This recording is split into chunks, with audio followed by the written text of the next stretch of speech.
When the doubt gets loud, but answer that call. Vision ain't real till you grind at speed, so breathing deep.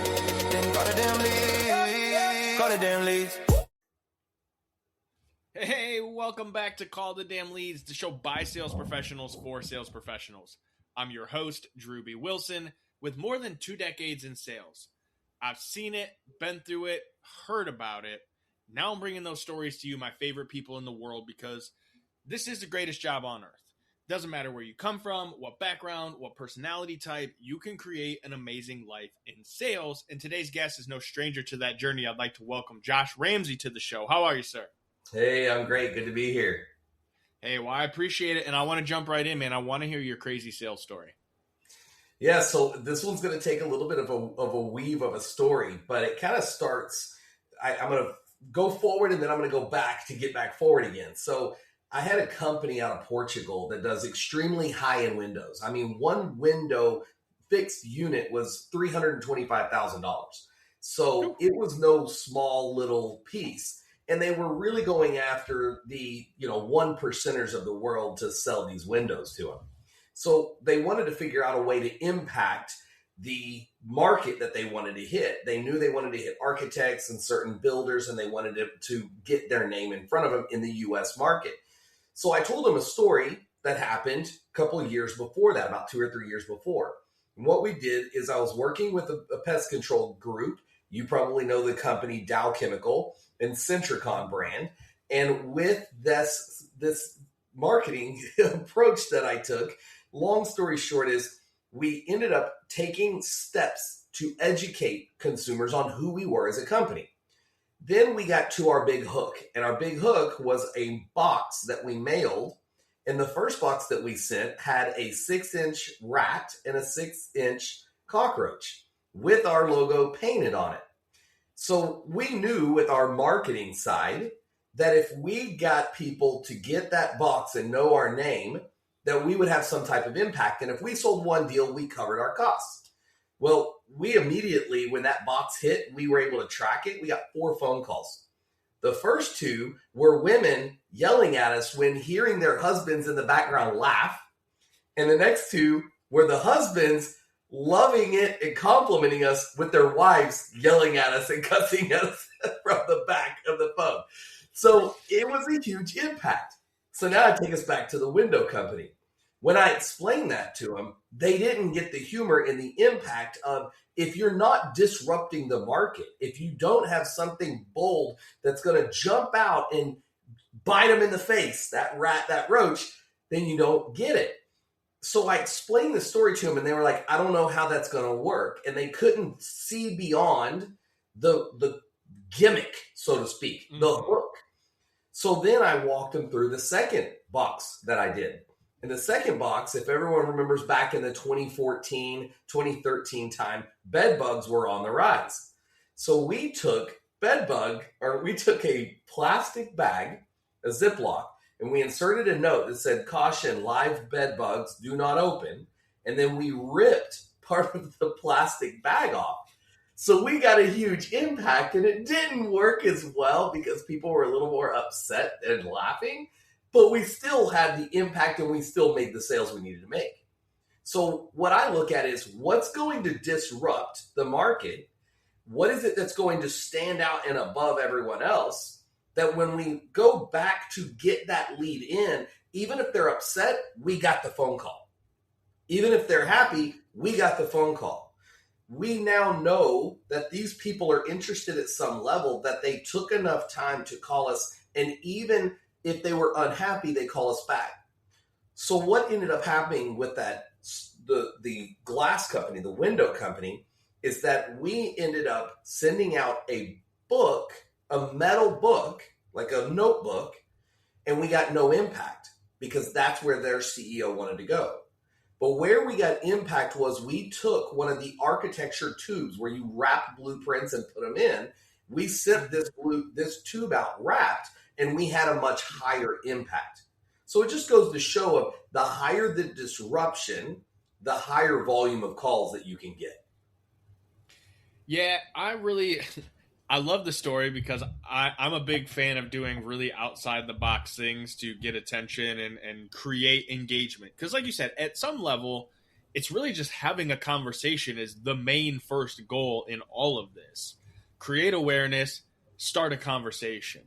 And so what I really appreciate, and I like how you shared the one with the rats and the roaches that did get some level of response, and then the one with the bed bugs that objectively, I'm sure you guys thought it was genius and then went back and were like, we screwed this up. But where did we screw this up? Because it's not that it was completely wrong if it got a response. Yeah. It just didn't elicit quite the right response. And Right. what I love about bringing the marketing conversation to the sales conversation on this show is the reminder of how important it truly is for all of you that are listening to separate yourself and to build your own brand and create that quirky kind of public awareness so that people get to know you. I mean, if you think about any famous athlete, they're all playing for a team, right? They're all most of them, not all of them, but the majority of major athletes play for teams. But we all love the individual, right? We love Kobe, we love Jordan, LeBron, or some of us were big Dennis Rodman fans, and he was one of the weirdest dudes out there. But you can embrace that outside the box perspective, and you can create a really interesting conversation. And so what I liked also about what you said, and what I want to touch on deeper with you, is understanding your core audience and your client's core audience so that you can create an effective message. Can you go deeper on that? Because like you said, the first time you told it to them, it sounded like they didn't understand the perspective. So I want to unwrap that a little bit. Yeah, so obviously some of these things, if your audience is going to understand, right? The pain point. What is the pain point? But where I like to focus and work with sales teams is identifying the pain point and trying to touch it as hard as possible, disrupting it, so that way when you follow up. Now, here's some pieces of that story that I need to share. We had 7 touch points before we sent the box. That impact drove our targeted list that we had named of 125 down to 63. We ended up selling 12 units. 12 people bought from the list of 125. And again, our ROI was only looking for 1. So the sales team was a person of 1 selling 12, killing and crushing his marketing goal. But he called after every single touch point to be able to hit that mark of 12. So it just overproduced. The other part that you don't know is that the bed bug part, we ended up selling 4, which we only needed to sell 0.5 based on the price per sale, cost per lead, and all the other metrics. We also ran a third campaign that the CEO of that company wanted to run, and we put a jump drive. In 2014, we put a jump drive in a box, and 0 people called us. No one would pick up the phone and call us back. It flopped miserably. With the window company, the numbers are not normal, right? When I tell you that it's $325,000 for 1 unit, it's not realistic because we never sell 1 unit. Our average job price point was around $15 million. So all we were looking for was the brand and then the brand. So this is where the attribution isn't tracked specifically. Your attribution source is going to be tracked as a whole. Did our market rise? Are we running more bids? And depending on, the structure of what you're looking at, we looked at it as bids, is what we called it internally. So if we wrote more bids out, then we knew that the program worked. Did we have those conversations? That was our KPI, was did we have conversations? And from those conversations, did some of them turn to bids? Were we able to do the blueprints for them? So There's more impact in looking at the numbers, which I think sales guys, because I've been a sales guy for many years, I sold transit advertising, billboards. I've done it all, traditional media, all the way through, even today I work with clients, obviously selling clients on the services of marketing, right? So I get that, but I look heavily at the KPIs. What are we trying to achieve? What is that benchmark, and what are we trying to drive our costs down to make sure that it's effective? I'm going to throw one more thing, and I want to kick it over to you. And I'd love to hear your perspective on this. But I find that a lot of salespeople love the marketing strategy of it, but they have a hard time getting ownership to buy into opening the door for them. They want the salespeople to open the door rather than having a good marketing campaign that's affordable to help open that door. And I'm curious your thoughts on that. Oh, that's okay. I love that you're asking this because I came from, when I got into original phone sales, I was an insurance producer. So I worked for an agent who was the owner. He also happened to be an in-law. So I kind of had, I don't want to say nepotism, but like he was spending a ton of money on leads. And because I was willing to show up and call them, like I got a lot of leads. And so I got really used to, working the internet leads and going through that process. However, what I also learned is that the internet leads were only so good. Once I started paying attention to the numbers, I could close, I want to say it's been a decade, but like maybe 36% of the internet leads that came in. And I was like a high-end closer on those because I would call relentlessly, right? 17 touch points and how many letters can I mail and what can I get in front of them and how many often times. And so what I also learned, though, over time is that it wasn't the highest ROI for my time, my energy, and my effort. And getting referrals from loan officers and real estate agents were significantly higher ROI, but it also required a completely different approach because I had to go and nurture those relationships and I had to bring something else of value to the table in terms of my approach was, hey, I'm going to go generate these leads because I was a sales guy that learned if I could just generate my own leads, I'd make more money. And I found that if I could get leads for these guys, they would send me the business. So, Drewbie, just to keep it going here, I want to dive into something and ask you a question as a consultant. Yeah.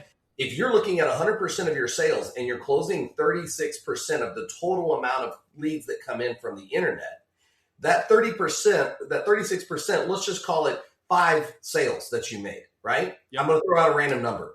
So you're making 50 sales in a month and 5 of them come from that. That means if you didn't have that opportunity and you spent a certain amount of time, then you only hit a sale number of 45. And if your sales goal was 50, then that extra trickle of leads, high tide raises all ships. So I love what you're saying. I just feel like people lose that perspective because not all leads are created equal. I am the first one to stand up and say that. But if that 36% that you close led to our number that I threw out there of 5 of your 50, then I do look at that and go, okay, yes, you have to run these leads and you have to run it. But this is the point of having multiple operations running in your sleep because they talk about billionaires and millionaires. And the way that I almost said I'm going to be careful of over speaking on this, but I do pretty damn well. And in what I do, I have learned that I make the most amount of money when I'm asleep. So my investments of my AI company, my oil, my gas, my real estate, all of this diversification draws in while I'm sleeping. So as salespeople, one of the things that I think that salespeople are missing out on is figuring out new hooks in the water to be fishing while they sleep, to have something going and using different AI sources to generate those leads while they sleep to then vet them. I just had a meeting with a business owner. He is getting 1 call a day, so 30 a month, and his average sale price is over 200K. That's like the minimum is 200K if he makes 1 sale.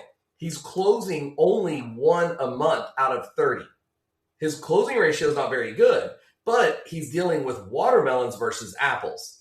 Yep. But the thing is that he needs to clear up his time. So using some AI tools in your sales process, call the damn leads. I love it, man. That's why when I saw their podcast, I was like, cool, man, I'd love to have the chat. Because I feel like sometimes calling the damn leads is qualifying them so and the cream rises to the top. Just my 2 cents. No, you're 100% right. And where I can take that from the conversation is, for me, what I really ultimately learned in starting to track those metrics, kind of going back to what we were talking about, was that I couldn't stop doing the lead follow-up. All of that was still required. I had to be more intentional with my time every single day and focus on the areas that mattered most, because as a farmer and a hunter, that CRM that I was building, all those internet leads, even though they weren't closing maybe today, But over the next 6 to 12 to 18 months, I could, as you were saying, be making money in my sleep because I had a system that would then just reach out and be like, hey, we know you're going to be up for renewal in 45 days, which means your rates are most likely to go up in the next 3 weeks. Yeah. We've already run the updated numbers and we know exactly where you would be with us for the next 6 months. Here, take a look at it so you can compare it against what they're going to send you when your renewal comes in. So I was already coming in the door hot being like, hey, if I can save you money, you're going to know right now, way before they're going to tell you that they've raised their prices. So you're already going to be like, they could have saved me money and you just raised my prices. Impact made. I'm out of here. Because that was, to me, like you said, that's the emotional point where I just needed to make that good impression to where they would want to call me and just be like, hey, you sent me this. Is this real? Because there's always a little nuance, right? As you said, one window, $300,000, but you're rarely ever just going to do one window. And so there's conversation to be had beyond just that entry level of awareness.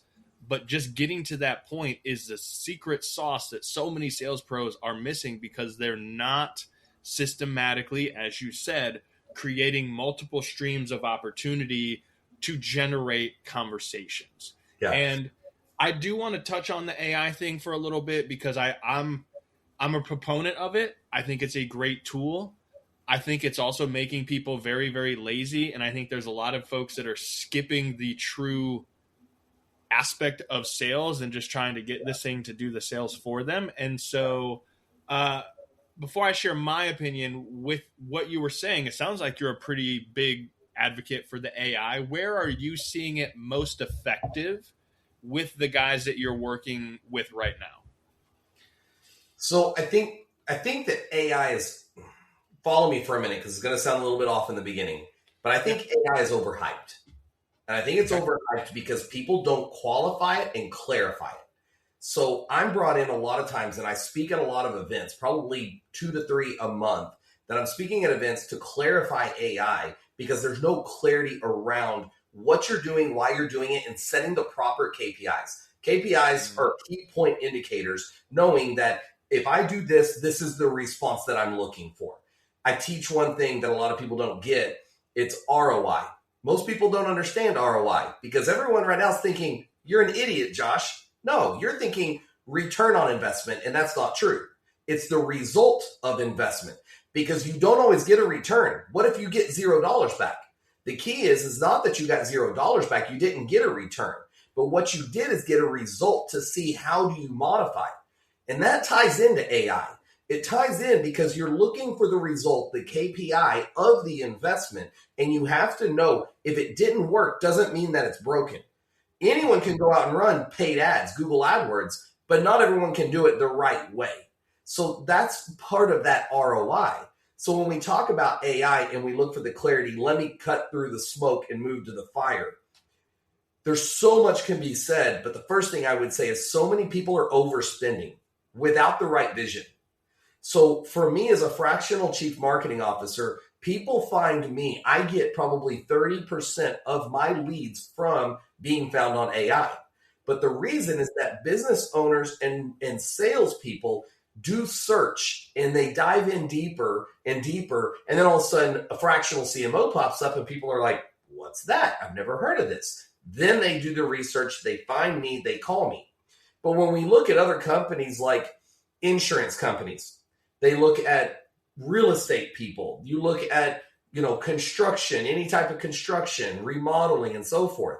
I think that people tend to not look at AI the right way, where they want to be found or they want to go pay for the new ads on ChatGPT. And I don't think that's really helpful. I don't think in many industries people are looking at it the right way. They're just throwing money at it because it's new and it's sexy. And I think that's where now AI in the next 4 to 5 years, I think there's going to be this huge divide of people happy and people upset. And I think when people, I'll end on this to tail it back over to you. I think you have to begin with the end in mind. So when you're looking at advertising with AI, that's one piece. Begin with the end in mind. And when you're looking to build AI for a sales funnel, to assist you and vet those leads out, you nail it. You can't be lazy. You have to put in the work, because AI is not going to tell you why they're not calling you back. AI is not going to tell you anything other than the metrics and what you ask it. And if you don't know the right questions to ask it, you're never going to get the right response to know how to adjust the result of your investment. Friggin' man. If you can't fully reproduce the process over and over and over yourself, you'll never be able to properly train any AI, large language model, anything to properly handle the conversation. And where people are able to argue this right now is in those industries where they were not having any conversation to begin with. They never answered the phone. They never called the damn people back to begin with. So just having anything be there is like a massive improvement. But the truth is, once you start getting into a nuanced conversation and ask questions, too many of these models reset themselves. They get confused. They repeat questions, or they don't understand the full context of an explanation from someone. Yeah. They're used to very short, one-word, robotic-style answers, and when someone sends them a full-blown like wall of text of, here's my whole life story and why I need help, it is just going to absolutely blow that thing's metaphorical mind. And so it's still a long way off. I'm sure they're going to get better. I'm sure at some point, some of the low-level salespeople that are more like order takers are probably going to be out. And those of us who have a true capacity for genuine human connection, we're going to be the ones that are posed to really take market share just based on the fact that, yeah, we understand how to utilize the AI as a tool, but we recognize that it's a tool and it still requires a human element to create the full relationship. And man, Josh, we could probably sit and nerd out on this forever. Can I touch on two things real quick? Yeah, go ahead. So one thing is you kind of mentioned this, and I just want to plead with people. When you're a salesperson, you're sending an email, keep it short. I can't even count how many emails I get from all of my companies and vendors and people trying to sell me on something. And when they're long, if they're more than like 3 sentences, 3 lines, I delete it. When they're short, I'm more apt to dive in. So as a buyer of many different things out there, I only pay attention to that. So that's one thing, right? The other thing is people buy from people they like. And AI is going to be something that should only be vetting people to help good salespeople take your sales to the next level, right? So I think those are 2 little nuggets, hopefully, that people will listen to and understand of. There's a right and a wrong way to do it. And just because other people are sending long emails doesn't mean you do it. Well, it kind of comes from the old school copywriting game, right? All of us internet marketing world that were like, all right, we're watching Frank Kern and Ian Stanley and John Carlton and all the OGs that come from like, hey, we used to just print really long letters in the mail and mail things to people. And it was the length of the letter and the formatting that created the impact. To go back to what you said to the beginning of this whole show is like the whole point is to create impact. And you're right, at this point, less is more does seem to be the trend that I'm noticing and that obviously you're noticing in the marketing space. You know, the only people that want to be sold the long form stuff are the people that are like internet marketers selling to other internet marketers, because that's just the stuff that they love and nerd out on. But think about what you just said, Drewbie, and we spoke before we started this podcast. Everyone's looking for that initial hook. So there's no way that anyone can convince me different than this statement. If internet, Instagram, Meta, Facebook, any video podcast, any YouTube, any TV show, they all focus on that hook. So in a letter, in an email, in that initial, why are we not trying to do the same thing as salespeople? Put that hook out there. And what does that hook need to be? 1 minute? In 1 minute, the average person speaks 550 words. So you're telling me that I want to read 550 words on an email? No. Hook me. Give me the 2 cents of what's going to make me go, maybe this person that just shot me an email has something that I need. If you get my interest, I'll shoot you back an email and be like, okay, you got me. Tell me more. But the bigger the fish, the more money that fish has, right? And whether it's like you're looking at the world, like a Mark Cuban type, you know what I mean? That's not me. But if you're looking at a Mark Cuban type, bigger the fish, the lesser time he has. And the more he values his time. And as you step down from a Bezos and Cuban, and you kind of move down to other guys, you know what I mean, that are trying to make a purchase and they're stretching to make $100,000 purchase, you know, they're still human. They have a little more time probably because they're trying to figure things out. But that hook, man, like it just comes down to that in your sales process, right? Yeah, the hook is so key, right? I think the statistic might be we have 8 seconds to get someone's attention. And so if you can say it in a minute, you can find a way to say it in 8 seconds. And then you get to expand on it once you've got their attention.